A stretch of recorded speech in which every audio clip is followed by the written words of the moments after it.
तो ma'am GS पे आते हैं, जीएस पे, मेंस का जीएस पे आते हैं। GS 1, GS 2, GS 3, GS 4। ज़्यादा डिटेल में नहीं जाएँगे हम लोग। जैसे जनरल स्टडीज़ में जीएस 1 पे आते हैं तो उसमें 3-4 सब्जेक्ट पढ़ते हैं। तो आप एक ब्रॉड स्ट्रैटेजी बता दो टॉप 5 में, टॉप 5 एज़ अ पॉइंटर में। GS1 के it has majorly 3 subjects, history, geography और सोसाइटी। ठीक, तो हिस्ट्री में मॉडर्न हिस्ट्री, एंशिएंट मिडीवल, ये तो हम प्रीलिम्स में भी पढ़ते हैं। इसके अलावा पोस्ट इंडिपेंडेंस हिस्ट्री और वर्ल्ड हिस्ट्री ऐड हो जाती है इसके अंदर। तो for modern, ancient medieval, art and culture आप अपने प्रीलिम्स के नोट्स रेफर कर सकते हैं। No need to read anything extra. But answer writing में उसको आप कैसे यूज करेंगे, मेंस के स्पेसिफिक पॉइंटर्स आप उन्हीं नोट से कैसे निकालेंगे, उसके लिए मेरा ये अप्रोच थी कि मैं ईयर राउंड टेस्ट सीरीज उठाऊंगी किसी भी कोचिंग की। फोरम की उठा सकते हैं, बहुत अच्छी है उनकी, मेंस के लिए they are very good. Right. तो उनकी मैंने उठाई टेस्ट सीरीज। वहां से मैंने क्वेश्चंस प्रैक्टिस करने स्टार्ट किए and after I wrote the answer I matched it with the model answer. तो वहां से मुझे काफी फॉर्डर मिल गया हिस्ट्री के लिए। 40 पॉइंट वहाँ से उठाया? हाँ, फॉर हिस्ट्री के लिए वहाँ से उठाया क्योंकि कंटेंट ऑलरेडी था हिस्ट्री का, प्रीलिम्स वाला है। ठीक। मेन स्पेसिफिक क्या चीज़ें एक्स्ट्रा करनी है वो वहाँ से उठा लिया। इसके अलावा पोस्ट इंडिपेंडेंस और वर्ल्ड हिस्ट्री के लिए आप कोई भी एक सोर्स कर सकते हैं, जितना शॉर्टेस्ट हो सके उतना वर्ल्ड शॉर्ट। हिस्ट्री के लिए लोग कन्फ्यूज़ रहता है, तो उसी से क्या किया था आपने वर्ल्ड हिस्ट्री? वर्ल्ड हिस्ट्री के लिए एक टॉपर है, उनका मुझे अभी नाम नहीं याद आ रहा है, उनके अराउंड 20 पेजेस के उनके नोट्स हैं। मैंने वही किया था बस, और बिकॉज एक्चुअली एक ही क्वेश्चन आता है वर्ल्ड हिस्ट्री से और कभी-कभी एक भी नहीं आता है। So there is no point investing a lot of time in हाँ, वही 10 मार्क्स का रहता है। 10 मार्क्स का रहता है। तो कंप्लीटली छोड़ना भी नहीं है, किसी साल अगर ज़्यादा क्वेश्चंस आ गए तो बहुत ज़्यादा दिक्कत हो जाएगी, तो छोड़ के नहीं जाना है, बट बहुत ज़्यादा टाइम भी इन्वेस्ट नहीं करना है। आप कोई भी कंपाइलेशन से पढ़ लो वर्ल्ड हिस्ट्री, 1 से 2 दिन में पढ़ के उसको खत्म कर दो। Same applies for post independence also, वहाँ से भी सेम ही चीज़ है। तो ये हिस्ट्री कवर हो गया। ज्योग्राफी के लिए फिजिकल ज्योग्राफी तो हमारी वहीं से कवर हो जाती है जो हमने प्रीलिम्स में पढ़ा है। उसको बस आप इस तरीके से प्रैक्टिस कर लीजिए कि मेंस पे आप आंसर्स लिख पा रहे हैं वहाँ से। ह्यूमन ज्योग्राफी, इकोनॉमिक ज्योग्राफी और वर्ल्ड ज्योग्राफी भी थोड़ी सी एक्स्ट्रा आती है मेंस के लिए। उसके लिए मैंने कोचिंग का फोरम आईएएस का ही मैंने मटेरियल देखा था फॉर ज्योग्राफी फॉर मेंस। वहाँ से आप मेन पॉइंटर्स उठा लीजिए, बहुत डेप्थ में मत करना, जैसे हर एक इंडस्ट्री की लोकेशन पढ़ने की जरूरत नहीं है, बिकॉज मोस्टली वो करंट अफेयर्स इंस्पायर होता है, तो करंट अफेयर्स से आप कवर कर सकते हैं वो। Society, I would like to say society is the most important component of GS one. GS 1? GS one yes. क्योंकि हिस्ट्री और ज्योग्राफी में मोर और लेस सबके आंसर सेम होते हैं, बट जो सोसाइटी में जो भी अच्छा स्कोर कर पा रहा है वो जीएस1 में अच्छा स्कोर कर पा रहा है। तो सोसाइटी में आई वुड से अगर आपको थोड़ा एक्स्ट्रा टाइम भी देना पड़ रहा है तो आप दीजिए, सोसाइटी में इन्वेस्ट कीजिए और रादर देन अदर लोग सब्जेक्ट्स। इग्नोर कर देता है सोसाइटी अदर देन दैट पढ़ता है geography, history. Yes, I think equal weightage है ज्योग्राफी और सोसाइटी की, अराउंड 90 मार्क्स का आ रहा है। सो इग्नोर तो बिल्कुल भी नहीं करना है। इनफैक्ट जितने ज़्यादा यूनिक एग्जांपल्स, यूनिक पर्सपेक्टिव्स आप अपने आंसर्स में लेके आ पाए, वो रिवॉर्ड करता है। तो जीएस 2 में तो पॉलिटी है, यस। गवर्नमेंट स्कीम्स है। तो मैम इस पे बताओ क्या-क्या आपने रिसोर्सेस यूज़ किया था आपने? Yes. ब्रॉड पॉइंटर्स में। Yes. GS2 is about 4 subjects: polity, governance, social justice, IR. Yes. तो पॉलिटी के लिए अगेन जो प्रीलिम्स में पढ़ा है वो सब तो पढ़ना ही है। उसके अलावा इस बार लोग मैंने बोलते हैं polity is not enough for. Laxmikanth is not enough for mains, लेकिन लक्ष्मीकांत को इग्नोर भी नहीं करके जा सकते हैं मेंस के लिए। वो रिवाइज करनी ही पड़ेगी, उसके ऊपर आपको बिल्ड करना है, उसको इग्नोर करके कुछ और नहीं पढ़ना है। तो बिकॉज जो कॉन्स्टिट्यूशनल बॉडीज पे क्वेश्चन आ रहे हैं, जैसे कैग पे आया था 2024 में, बट इस बार आई थिंक सॉलिसिटर जनरल पे आया था। तो I don't remember it very clearly, but वो कॉन्स्टिट्यूशनल बॉडी से डायरेक्ट क्वेश्चंस आते हैं और वो लक्ष्मीकांत से हो जाते हैं, उसके लिए आपको कहीं और से कुछ सही। नहीं। तो लक्ष्मीकांत के अलावा आप क्या कर सकते हो, किसी भी कोचिंग के आप नोट्स उठा सकते हो फॉर पॉलिटी।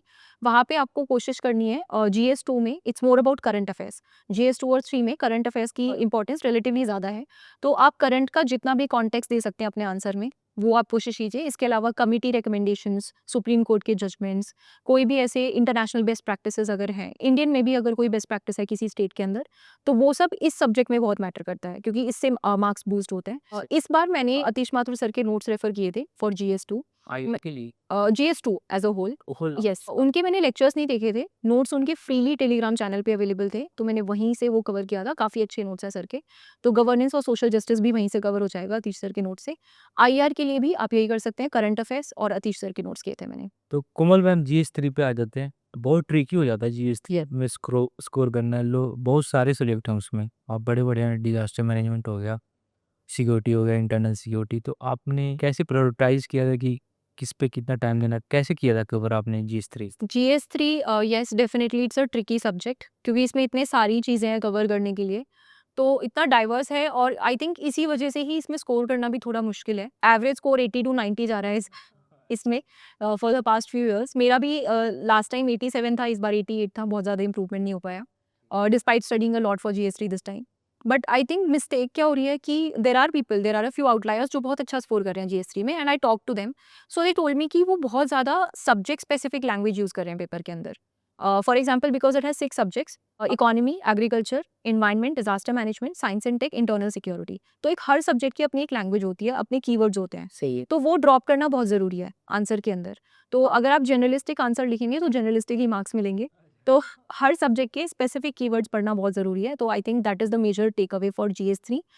सोर्सेज की अगर बात करें तो GS3 के लिए मैंने शिविन सर का कोर्स किया था, उसके अलावा मैंने कुछ नहीं किया था जी। एथिक्स में एक वाइडली सजेस्टेड एडवाइस ये होता है कि आप हर वर्ड पे आप एक डेफिनेशन लिख लो, जो भी टर्म्स है एथिक्स की। तो आपने ये किया था? यस। डेफिनेशन से क्या सोच था आपको एथिक्स का? कितना एथिक्स स्कोर था आपको इस बार? एथिक्स में मेरा लास्ट टाइम आई थिंक 107 था। इस बार मेरा डिप हो गया है 101। थिंक ऑफ सर्टेन रीजंस जिनकी वजह से मैं भी हुआ हूँ, फॉर श्योर तो कोई नहीं बोल सकता। Yes, yes. फर्स्ट अप्रोच मेरी ये थी कि थोड़ा-सा आई थिंक मेरी स्ट्रैटेजी गलत रही है एथिक्स को लेके, एनालाइजिंग रिट्रोस्पेक्टिवली ऑफ कोर्स। मैंने बहुत ज़्यादा इधर-उधर से पढ़ना शुरू कर दिया था एथिक्स के लिए, बिकॉज़ मुझे लगा कि मुझे एक जगह से अच्छे से कॉन्सेप्चुअल क्लैरिटी नहीं आई है, तो मैं और देख लेती हूँ और देख लेती हूँ। तो इस वजह से मैंने पहले वरुण जैन सर का कोर्स किया, उसके बाद मैंने मुदित जैन सर का कोर्स किया, उसके बाद मैंने पीयूष सर हैं एक एथिक्स के लिए, उनके लेक्चर्स देखे। I know. फिर मैंने स्मृति शाह मैम के भी लेक्चर्स देखे थे। ओके। केस स्टडी के लिए मैंने आदित्य कालिया सर के लेक्चर्स देखे थे। एंड ये सब कुछ देखने के बाद मुझे रियलाइज़ हुआ कि मैंने बहुत टाइम वेस्ट कर दिया है। हर कोई ऑलमोस्ट सेम ही पढ़ा रहा है। किसी की कोई एक चीज़ अच्छी है, किसी की दूसरी चीज़ अच्छी है, तो वो बैलेंस हो जाता है। तो आई थिंक एथिक्स में व्हाट इज़ मोर इम्पोर्टेंट, कोई भी एक आप सोर्स पकड़ लीजिए, उसको आप वहाँ से नोट्स बना लीजिए, but focus more on practice. Sources फिर और ज़्यादा पढ़ने की ज़रूरत नहीं है। आपको सेम ही कंटेंट को 10 आंसर्स में कैसे चेंज कर के लिखना है, आई थिंक उसका गेम है एथिक्स। तो PYQs को अच्छे से एनालाइज़ करके PYQ के मॉडल आंसर बना लो, क्योंकि बाकी किसी में रिपीट हो ना हो, एथिक्स में बहुत रिपीट होते हैं PYQs। तो PYQs के मॉडल आंसर बनाना, बहुत ज़्यादा प्रैक्टिस करना, आई think that is what works for ethics. इसके अलावा व्हाट आई फील इज़ कि मेरे इस बार मार्क्स क्यों डिप हुए हैं, बिकॉज़ मैंने इस बार सेक्शन बी पहले किया, केस एवरेज स्टडीज़। कितना आया था मतलब इस बार? I am not aware. You are not नहीं।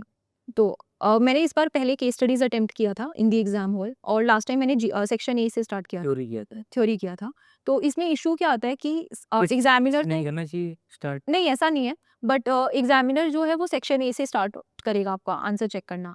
तो अगर आप केस स्टडी से स्टार्ट भी कर रहे हैं, तो 2-3 केस स्टडीज़ के बाद सेक्शन ए पे जाना चाहिए, this is what I believe, ताकि आपके वहाँ के आंसर्स कॉम्प्रोमाइज़ ना हो। फिर आप वापस केस स्टडीज़ पे आ सकते हैं। बट मैंने इस बार क्या किया, मैंने पहले सारी केस स्टडीज़ करी, और उसके बाद मुझे सेक्शन ए के लिए सिर्फ 1 घंटा बचा था।